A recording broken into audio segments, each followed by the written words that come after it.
आगे बढ़ते विदेश से डॉक्टरी करने वालों का डेटा तलब किया गया। राजस्थान मेडिकल काउंसिल से मांगी गई डॉक्टर्स की सूचना। काउंसिल में registered foreign medical graduate FMG उत्तीर्ण करने वाले अभ्यर्थी, इन एफएमजी अभ्यर्थियों ने किन किन देशों से एमबीबीएस की पढ़ाई की है, ये सवाल है। इन बिंदुओं के आधार पर पिछले 3 सालों का डेटा तलब किया गया है। मुख्य सचिव कार्यालय को भी जानकारी उपलब्ध कराने के निर्देश दिए हैं।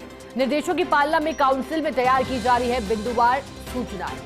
डेटा तलब कर कई जानकारी हासिल करने की कोशिश।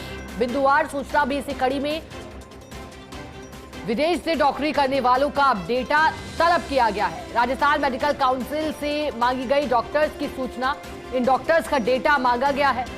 कौन है, कहां से एमबीबीएस की इन्होंने पढ़ाई की है, किन किन देशों में इन्होंने एमबीबीएस की पढ़ाई की है, इन बिंदुओं के आधार पर 3 सालों का डेटा तलब किया गया है।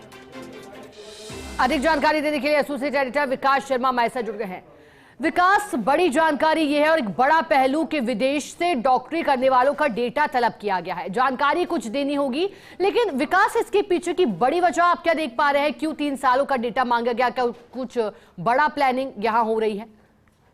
देखिए, बिल्कुल जो विदेश से डॉक्टरी कर रहे हैं डॉक्टर, उनका डेटा तलब करने की पीछे की मंशा यही है कि आखिर राजस्थान से कितने स्टूडेंट इस वक्त बाहर जाते हैं, वहां से जो स्टूडेंट पढ़ाई करके आते हैं वो कितने योग्य पढ़ाई कर पा रहे हैं, कितना गंभीरता से पढ़ाई कर पाते हैं। साथ में यहाँ आने के बाद में जो एंट्रेंस एग्जाम है, फॉरेन मेडिकल ग्रेजुएट एग्जाम जो होता है, उसमें कितने बच्चे उत्तीर्ण कर पाते हैं उनको, और जो उत्तीर्ण करने वाले बच्चे हैं उनमें से कितने बच्चे ऐसे हैं जो किन किन देशों से उत्तीर्ण करके आए हैं, ये सभी जानकारी मुख्य सचिव कार्यालय ने तलब की है। ये जानकारी इसलिए भी तलब की गई ताकि राजस्थान के परिप्रेक्ष्य में आगे की प्लानिंग की जा सके। बच्चे अगर बाहर पढ़ने जा रहे हैं तो उनको उन देशों में कितना पैसा खर्च करना पड़ रहा है, और उस पैसों के तुलना में अगर हम यहाँ पढ़ाई कराएं तो उसमें क्या फैसिलिटी में बदलाव किया जाना चाहिए। तो एक कह सकते हैं पूरी एक एक्सरसाइज है इस बात को लेकर के कि हमारे जो बच्चे हैं उन बच्चों को विदेश में जाने की बजाय, भेजने की बजाय यहीं पर उनको सेवाएं उपलब्ध कराई जाए, और उसके लिए क्या बदलाव सिस्टम में किया जाना चाहिए, इसको लेकर के